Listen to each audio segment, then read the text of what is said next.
इस वीडियो में हम बात करेंगे पाइथन के लूप्स के बारे में। अगर आप लोगों ने इससे पिछली वीडियोस नहीं देखी जिसमें हमने डिस्कस किया था पाइथन की कंडीशनल स्टेटमेंट्स को, if else, nested if else वगैरह को, इसके अलावा पाइथन के वेरिएबल्स को, इसके अलावा इनपुट एंड आउटपुट फंक्शंस को देखा था हमने। अगर आप लोगों ने अभी तक वो वीडियोस नहीं देखी तो मैं आपको रिकमेंड करूंगा पहले वो वाली वीडियोस देखें, तो फिर आपको ये लूप्स को समझना आसान हो जाएगा। अगेन मैंने इस वीडियो को दो पार्ट्स में डिवाइड किया, 1.5a एंड 1.5b में। तो 1.5a में हम बात करेंगे इंट्रोडक्शन टू लूप्स के लूप्स होते क्या हैं, और लूप्स की एक टाइप यानी कि फॉर लूप को डिस्कस करेंगे। एक और टाइप भी है व्हाइल लूप, उसको हम अगली वीडियो में डिस्कस करेंगे।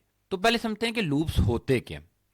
अगर आप लोगों ने किसी चीज को बार बार रिपीट करना है, 10 टाइम 15 टाइम रिपीट करना है, तो प्रोग्रामिंग के अंदर उसकी दो वेज हो सकती हैं। एक उस चीज को बार बार लिखते रहें, और एक दूसरी वे है कि आप लोग उसकी कुछ स्मार्ट वे यानी कि लूप्स का इस्तेमाल कर लें। अब बार बार लिखने में प्रॉब्लम क्या है? बार बार लिखने में प्रोग्रामिंग का एक रूल है कि डू नॉट रिपीट योरसेल्फ। कोशिश करो कि एक ही काम को बार बार रिपीट ना करो प्रोग्राम के अंदर लिखते वक्त, क्योंकि उससे कोड की लेंथ काफी ज्यादा हो जाएगी, कोड को समझना मुश्किल हो जाता है, प्रोग्राम को अंडरस्टैंड करना डिफिकल्ट हो जाता है। तो अगर आपने 15 टाइम या इवन 100 टाइम्स किसी चीज को रिपीट करना है, तो एक वे तो आप वो चीज बार बार लिखते रहे। टाइम भी ज्यादा लेगा, स्पेस भी ज्यादा लेगा, लेकिन उसके मुकाबले में एक ज्यादा बेहतर वे है, और वो है लूप्स का इस्तेमाल।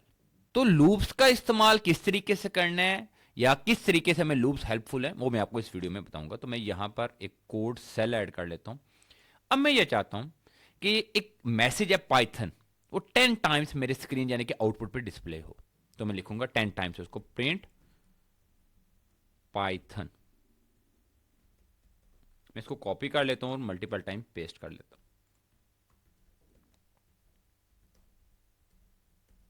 ये 5 टाइम्स हो गया। देन मैं इस 5 टाइम को कॉपी करके 10 टाइम्स बना देता हूं। मैं इसको रन करता हूं तो ये 10 टाइम पाइथन डिस्प्ले हो गया। अगेन अगर मैंने 100 टाइम करना तो 100 टाइम एक ही चीज को कॉपी पेस्ट करता रहता, तो नजर आने में भी, समझने में भी, ये देखने में कोई ज्यादा अच्छी बात लग नहीं रही। तो इसी काम को मैं जस्ट 2 to 3 लाइंस में कर सकता हूं with the help of for loop. तो मैं यहां पे एक सेल ऐड कर लेता हूं और मैं लिखूंगा फॉर। सबसे पहले चूंकि हम फॉर लूप को पढ़े, जैसे आपने इफ एल्स को देखा, तो इफ के लिए आई इफ लिखते थे, एल्स के लिए ELSE एल्स लिखते थे, तो फॉर के लिए फॉर लिखें।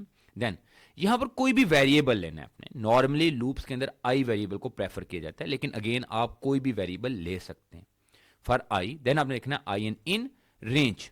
रेंज क्या चीज है? अब रेंज फंक्शन कैसे काम करते हैं, रेंज क्या चीज होती है उसको देखते हैं। रेंज फंक्शन एक फंक्शन, इसका काम है कि आप लोग जहां से दिल करता है वैल्यू को स्टार्ट करके जहां तक जाना चाहते हैं वो आपको वैल्यूज दे देते हैं। अगर मैं जस्ट लिखता हूं यहां पे 10, तो ये स्टार्ट करेगा बाय डिफॉल्ट 0 से। लेकिन एक बात याद रखिएगा, ये 0 को तो इंक्लूड करेगा लेकिन 10 को इंक्लूड नहीं करेगा। 9 तक जाएगा, लेकिन 0 से 9 तक 10 वैल्यूज कंप्लीट होगी। लेकिन अगर मैं चाहता हूं नहीं ये 1 से स्टार्ट हो, तो मैं यहां पे कॉमा, देन क्या लिख दूंगा 1। अब ये स्टार्ट करेगा 1 से, 1 इंक्लूड है, 1 2 3 4 5 6 7 8 9 10 इंक्लूड नहीं है। 10 इंक्लूड नहीं है, लेकिन मैं चाह रहा हूं कि ये वैल्यू असाइन करेगा आई को। पहली दफा आई की वैल्यू होगी 1, देन 2 3 4, इस तरीके से 9 तक जाएगी। 10 इंक्लूड नहीं है, 1 इंक्लूड है। तो मैं 10 टाइम चाहता हूं, यहां पे 10 के बजाय मैं क्या कर दूंगा 11 कर दूंगा। Then colon, then print Python, जो आप मैसेज डिस्प्ले कराना चाह रहे हैं। मैं इसको रन करता हूं तो 10 टाइम पाइथन आ गया। अगर मैं चाहता हूं 100 टाइम आ जाए तो कोई प्रॉब्लम नहीं, मैं यहां पे 101 लिख दूंगा, 100 टाइम आ जाएगा। इस तरीके से जितनी मर्जी दफा चाहें आप इसको क्या कर सकते हैं, रिपीट कर सकते हैं। मैं दोबारा इसको कर देता हूं 10। चलो अब मैं थोड़ा 5 में करता हूं, अब देखता हूं कि प्रॉब्लम क्या है। अब 5 तो एक दफा 1 2 3 एंड 4, 1 2 3 एंड 4, तो 1 इंक्लूड है, 5 इंक्लूड नहीं है। मैं अगर इसको 10 टाइम करता हूं वापस, तो 11 करूंगा तो ये 10 टाइम्स हो जाएगा। इस सिर्फ देखें, यहां पर मैंने 10 दफा सेम काम लिखा, लेकिन यहां पे लूप की मदद से जस्ट 2 लाइन में मेरा काम हो गया।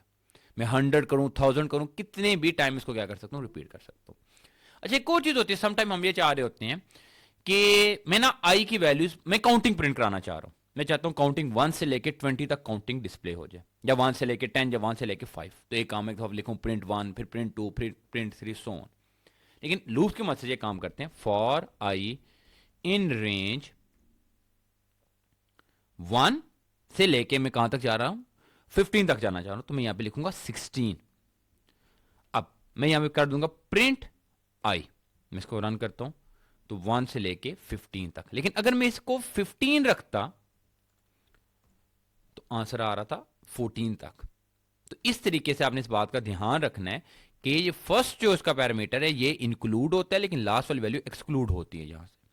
अच्छा, सम टाइम हम ये चाह रहे होते हैं कि 2 से लेके 20 तक जस्ट जो इवन नंबर लाएंगे 2, 4, 6 इनको डिस्प्ले कराया जाए, तो उसके लिखा जाएगा फॉर आई इन रेंज, मैं स्टार्ट करना चाह रहा हूं 2 से, जाना चाह रहा हूं मैं कहां तक, 20 तक, तो मैं यहां पे लिख दूंगा 21।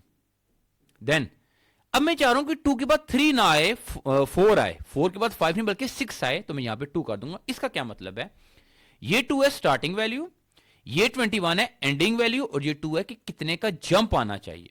अगर आप रेंज फंक्शन जैसे यहां पे लिखे ना तो आपके सामने आ रहा है range start stop and step, 3 parameter नजर आ रहे हैं। स्टार्ट कहां से होना है यानी कि 2 से, स्टॉप कहां पर होना है 21 पर, और स्टेप कितने का है 2 का।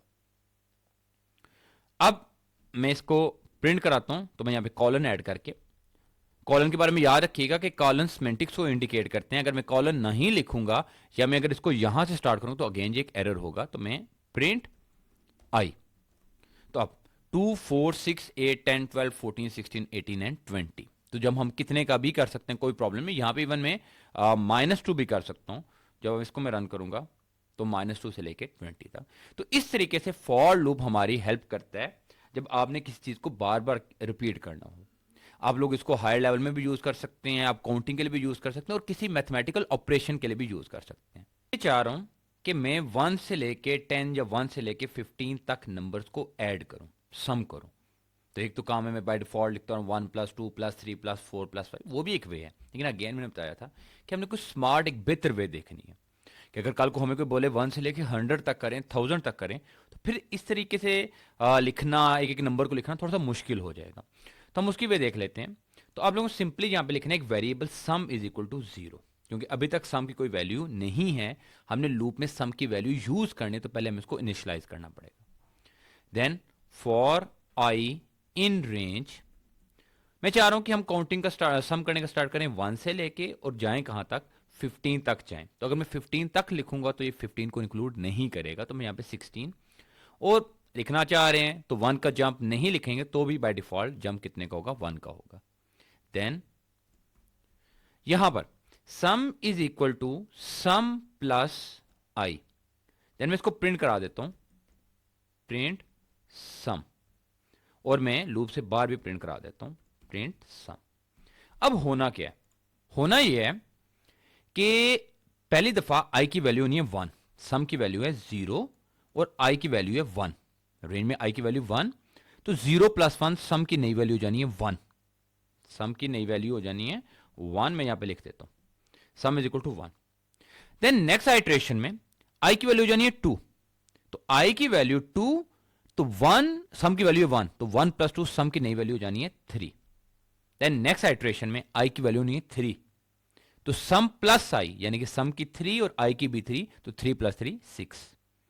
देन सम की वैल्यू होगी 6, देन नेक्स्ट में आई की 4 एंड सम की 6, तो ये 10 हो जाएगा, एंड सो ये कहां तक चलता रहेगा, 15 तक चलता रहेगा। अब मैं दोनों चीजें प्रिंट करा रहा हूं, तो आप देखिएगा किस तरीके से हर रो में वैल्यू चेंज हो। तो देखें, पहली दफा सम की वैल्यू हुई 1, फर्स्ट इटरेशन के बाद, सेकंड बाद 3, 6, 10, 15 सो ऑन, और जब एट द एंड सारों को ऐड करने के बाद आंसर हो गया 120। तो अगर मैं चाहता हूं कि एक दफा ही आंसर आए हाली, तो मैं यहां से प्रिंट को रिमूव करूंगा, मैं अब इसको रन करता हूं, तो अब आंसर आ गया 120। तो इस तरीके से आप मुख्तलिफ ऑपरेशंस भी परफॉर्म कर सकते हैं, आप सब्ट्रैक्शन भी कर सकते हैं, डिवीजन भी कर सकते हैं। इसी तरीके से आप कोई और ऑपरेशंस हैं, लाइक आप मल्टीप्लाई करना चाह रहे हैं 3 नंबर्स को, कोई कैलकुलेटर बनाना चाह रहे हैं, तो आप वो भी काम इस तरीके से कर सकते हैं। मजीद हम लूप्स की एग्जांपल्स भी देखेंगे, जो हमारा सेकंड लेक्चर होगा 1.5b, उसमें हम मजीद कॉम्प्लेक्स एग्जांपल्स को भी इंक्लूड करेंगे इसमें। तो अभी तक अगर आपको कोई चीज़ समझ नहीं आई तो इस वीडियो के कमेंट सेक्शन में आप ज़रूर मुझे बताएं, मैं आपको ज़रूर रिप्लाई दूंगा। इसके अलावा वीडियो को लाइक करें, शेयर करें, और मोस्ट इंपॉर्टेंटली चैनल को सब्सक्राइब करें। Thank you.